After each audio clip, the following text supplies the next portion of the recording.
Welcome in, along with Bruce Gradkowski. I'm Steve Palazzolo, and today we're breaking down Russell Wilson and his record-breaking quarterback contract. Is he worth it, Bruce? That's the big question. They get a chance to lock up a quarterback that's at least a top 5 to top 8 quarterback, so I think it's the right move. What are your thoughts on Wilson and the contract? I absolutely agree. I mean, you're not going to find something better than Russell Wilson out there if you're the Seahawks. And I know there's a lot of rumblings about the Seahawks were, going to the Super Bowls and winning the Super Bowl when he was in his rookie deal and all that stuff. But if I'm a coach, if I'm an owner, general manager, I want a franchise quarterback. I don't care. Look, the cap continues to raise. The NFL is bringing in boatloads of money every year. Pay your quarterback. Seattle did the right thing. Look, Wilson, since he got drafted 2012, hasn't had a losing season. The guy's a winner, he's a competitor, and he has the arm talent to match up with the athleticism, and that's just hard to find. Well, yeah, and I always come back to, I think the NFL is filled with, 8 guys that can kind of carry a team. Right. And then numbers 9 through 28, they're not completely interchangeable, but they're really dependent on everything around them. Right. If you have a guy in that top 8, which I think Wilson absolutely is, and the PFF grading backs that up, multiple years in the high 80s and 90s in that elite status, you could build around that guy. He can elevate. I mean, he's had seasons where he's throwing to lesser wide receivers and still making do. I think the questions, though, whether it's coming out of Seattle or the rest of the league, there's a little bit of doubt with Russell Wilson. There are certain games, I kind of understand where it comes from. There are certain games where it's like, what are you looking at, Russell? He's not seeing the field the right way. Now, overall, he's great, right, but I feel like they're overweighing a few certain games where maybe he doesn't run the system perfectly. He's a little bit too much out of structure. Is that too overrated? Because in a 16-game schedule, he's great for most of the time. Right. Well, that's a good point. Now, you got to think maybe it's some coaches, maybe it's other personnel in Seattle's organization that wasn't totally on board with giving him this mega contract. But you have to do it, the business side of it. And to your point, Russell Wilson's a competitor where if it's a 3rd and 10 and he sees his open hitch route for 5 yards, he's probably not going to throw that football. Right. Because he's going to buy more time to try to create and get the first down. I've seen it through Ben Roethlisberger backing him up.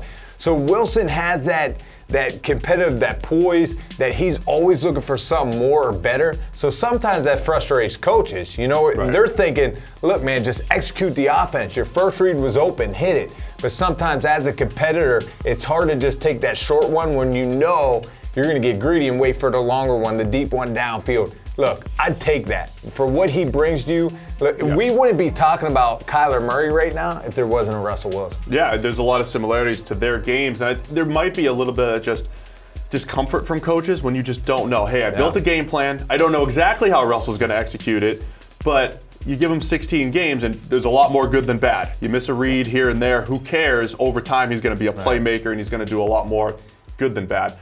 We talked about the rookie contract concept, and it's kind of the big buzz around the NFL because, yes, rookie contract quarterbacks make far less than the Russell Wilsons now and the Aaron Rodgers of the world. Right. However, having a rookie contract quarterback of Russell Wilson's caliber, that's like stealing Super Bowl opportunities, right? I mean, when you have a guy that is a top 8 quarterback making no money, that is scamming the NFL. It's not any rookie contract quarterback. So if they moved on from Russell Wilson, how do you find that? You can't just put anybody. You can't just put Bruce Gradkowski in there. No offense. Well, you might be able to. You might be able to. If they give me his contract, I'd be happy to. I'm sure you would. So it's a little different, right? You can't just take any rookie contract quarterback and throw him out there, right? So if you have this top 8 guy, I think you have to lock him up. Yeah, because you don't know what's next. Look, you see so many teams going through it, trying to find their franchise guy.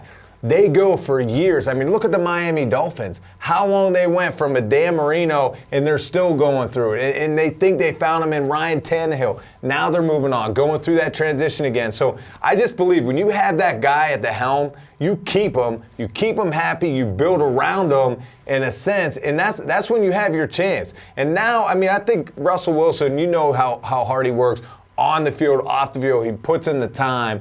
So now it's his time, though, too, with this contract, to show that he can bring Seattle back to a Super Bowl. Yeah, and now the big question is, how do they build around him? Do they have to be better in the draft? Yes, much like any other team does. But Russell Wilson's the guy to build around. He's also played behind a poor offensive line for the majority of his career. He's played great under pressure, even if he invites some of that pressure upon himself. I mean, the offensive line has been not so great. The one last question is, when they've won, when they were making Super Bowls, people called him a game manager, and it's the defense, it's the Richard Shermans and Legion of Boom that are carrying them, it's the run game.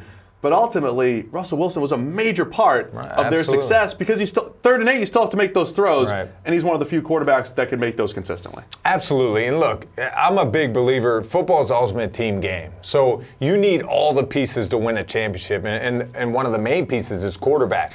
Seattle has that, and they had it when they were winning, going to the Super Bowl, winning Super Bowl. And, I feel like it's fine to be a game manager, but Russell Wilson also brings to you the knack to make plays and make those plays when necessary. Even if you run the ball 40 times a game, he's going to still bring in his splash plays, 14 times a game or so. So, with that, yes, the defense did a lot, and that's why probably they were in those situations. But the quarterback must have been doing something right as well to get that far. Completely agree. Seattle did the right thing, locking up Russell Wilson for the long-term deal.